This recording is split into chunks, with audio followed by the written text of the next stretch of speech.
Karen insulted a black cashier. She won Employee of the Month. Next day, the fluorescent lights of the fresh foods market hummed, casting a sterile glow on the pristine aisles and the neatly arranged produce. It was a Tuesday afternoon, the lull between the lunchtime rush and the after-work crowd. The kind of afternoon where the most dramatic thing that usually happened was a spill in aisle 3, or a customer complaining about the price of organic kale. Karen swept into the store like a minor hurricane, her designer handbag swinging from her arm, her perfectly coiffed hair catching the light. She was a vision of suburban elegance, from her tailored blazer to her immaculately polished nails. She exuded an air of self-assurance, a confidence that bordered on entitlement. Her destination was the express lane, where she deposited a carefully curated selection of items onto the conveyor belt. A bottle of imported olive oil, a wedge of artisanal cheese, a bunch of organic asparagus, and a single perfectly ripe avocado. Karen's shopping trips were a ritual, a performance of sorts. She only bought the best, the most expensive, the most exclusive items. It was a way of signaling her status, of reinforcing her identity as a woman of refined taste and discerning judgment. Behind the register stood Jasmine, a young woman with a warm smile and eyes that sparkled with intelligence. She was a cashier, yes, but she was also so much more. She was a student at the local community college, working towards a degree in early childhood education. She was a volunteer at the community center, helping kids with their homework. She was a daughter, a sister, a friend.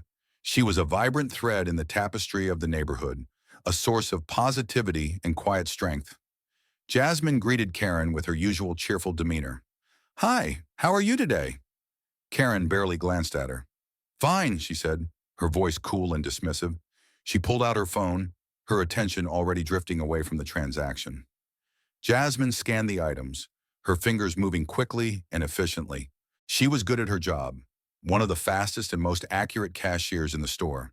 She took pride in her work, in providing good service, in treating every customer with respect, regardless of how they treated her. When Jasmine announced the total, Karen didn't immediately reach for her wallet. She was still engrossed in her phone, her brow furrowed in concentration.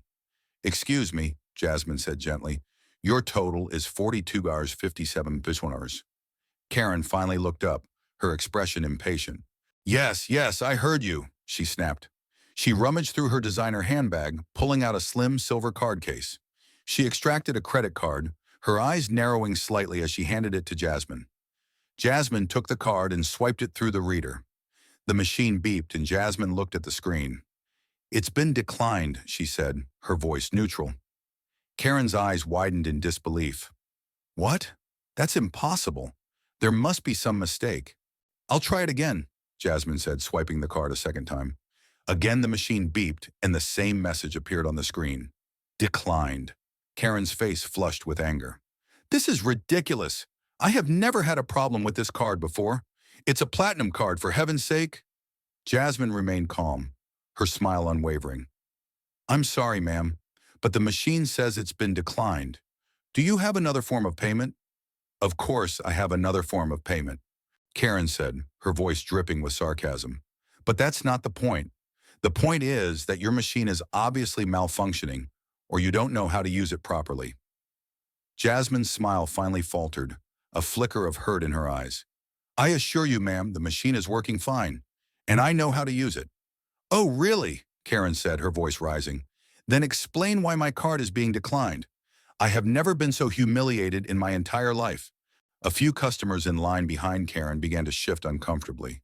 They had heard the exchange, had witnessed Karen's escalating anger, her thinly veiled contempt. They recognized the type, the entitled customer, the one who believed that the world revolved around her, the one who treated service workers like they were invisible. Jasmine took a deep breath, trying to maintain her composure. "Ma'am, I don't know why your card is being declined. It could be a problem with your bank, or there might be a hold on your account. But it's not the machine, and it's certainly not my fault." "Don't you dare talk back to me," Karen hissed, her face contorted with rage. "I am a paying customer. I deserve to be treated with respect. And I certainly don't deserve to be insulted by some... She paused, searching for the most offensive word she could find, her eyes narrowing as she looked at Jasmine.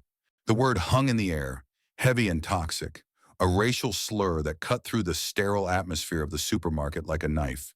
The color drained from Jasmine's face, her eyes widening in shock and disbelief. The customers behind Karen gasped, their faces a mixture of horror and disgust. Karen, oblivious to the damage she had caused, continued her tirade.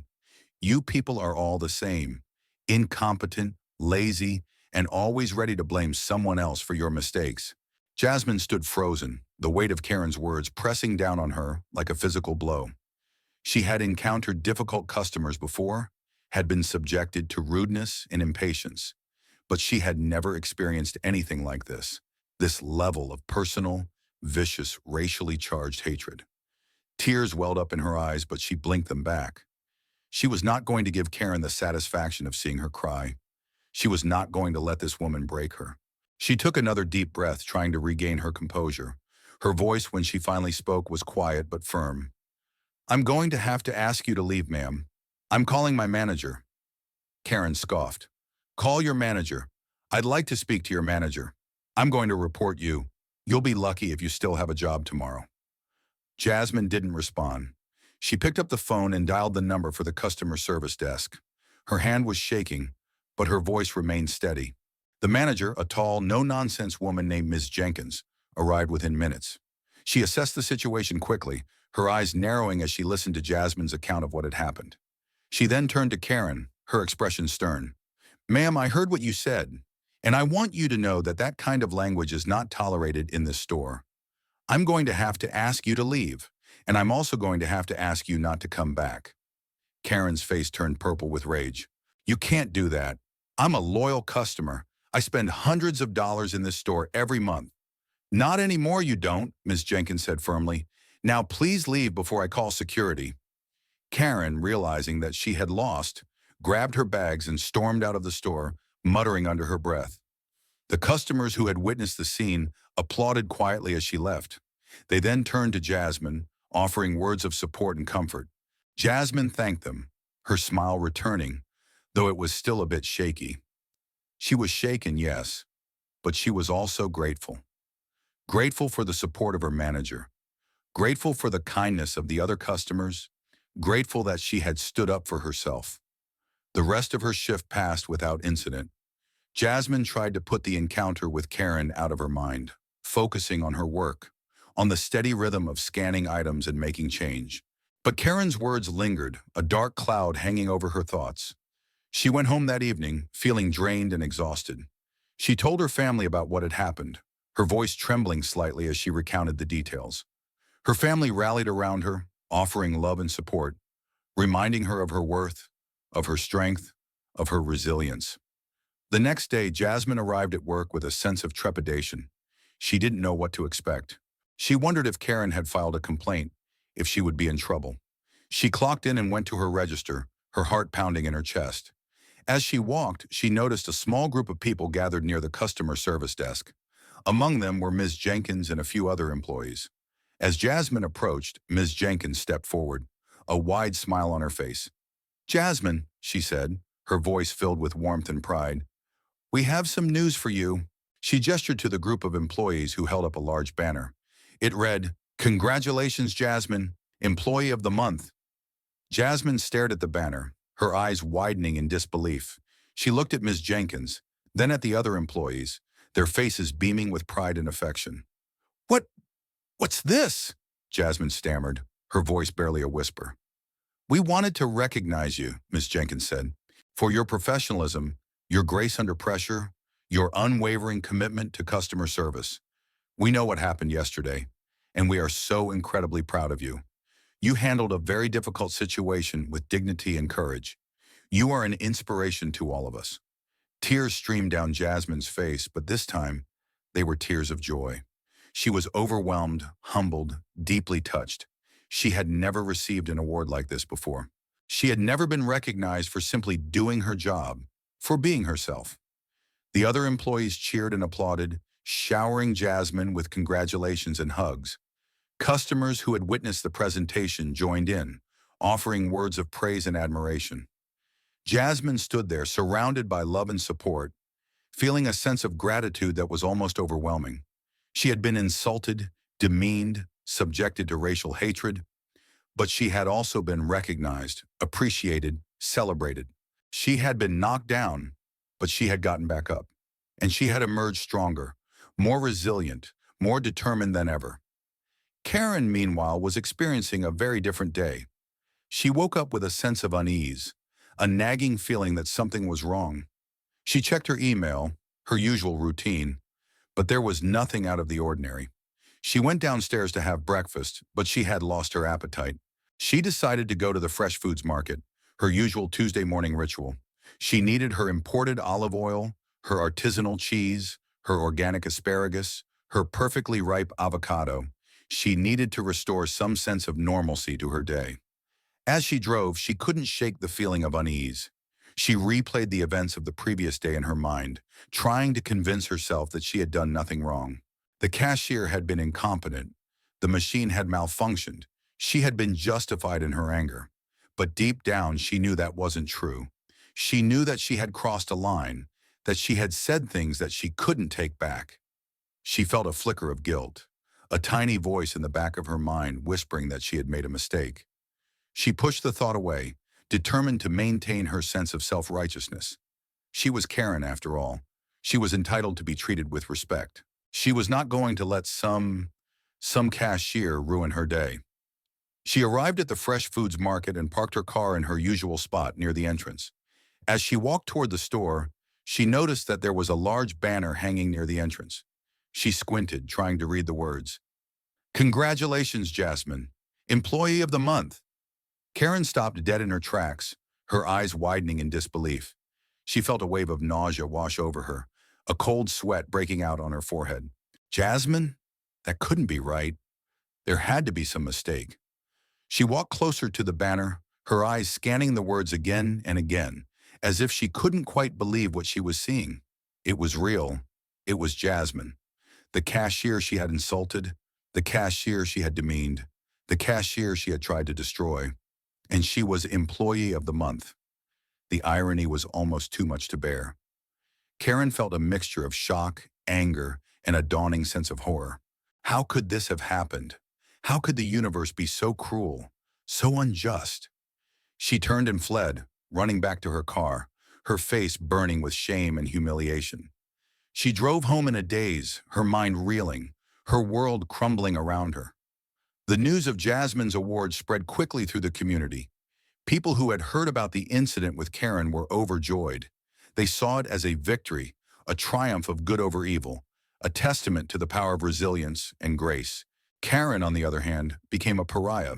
Her behavior at the fresh foods market became the talk of the town. People whispered about her behind her back, shaking their heads in disgust. Her friends distanced themselves from her, not wanting to be associated with her toxic behavior. She stopped going to her usual social gatherings, her bridge games, her luncheons, her charity events. She became a recluse, hiding in her house, afraid to face the judgment of the world. The incident at the fresh foods market became a turning point in Karen's life. It forced her to confront her own prejudices, her own entitlement, her own capacity for cruelty. She had always seen herself as a good person, a pillar of the community, a woman of impeccable character. But the events of that day shattered that illusion. She was forced to acknowledge the truth. She was a flawed human being, capable of great harm. She had hurt someone who had done nothing to deserve her wrath. And she had paid the price. The road to redemption was long and arduous. Karen started going to therapy, trying to understand the roots of her behavior. She volunteered at a local soup kitchen, serving meals to the less fortunate. She started attending a diversity training program, learning about the importance of empathy and respect. It was a slow, painful process. There were setbacks, moments of doubt, times when she wanted to give up, but she persevered. She kept trying, one day at a time, one small step at a time. Slowly, imperceptibly, things began to change. The anger and bitterness that had consumed her began to subside. She started to see the world in a different light, to appreciate the humanity of others, to recognize her own shortcomings. She never fully recovered from the shame of her actions. The memory of that day at the fresh foods market haunted her, a constant reminder of her capacity for cruelty. But she learned to live with it. She learned to use it as a motivation to be better, to do better, to treat others with kindness and respect. Years passed. Karen never regained her former social standing. She remained on the fringes of the community, an object of pity and quiet disapproval. But she found a measure of peace, a sense of purpose, in her efforts to make amends. She occasionally saw Jasmine, usually from a distance. Jasmine had moved on with her life. She had graduated from college, become a teacher, started a family. She was a respected member of the community, a source of pride and inspiration. Karen never approached Jasmine, never apologized directly. She didn't feel worthy of forgiveness, but she watched her from afar, admiring her strength, her grace, her unwavering commitment to doing good. And in a strange way, Jasmine became a symbol of hope for Karen, a reminder that even in the face of hatred and injustice, goodness can prevail. A reminder that even the most flawed human being can find a path to redemption.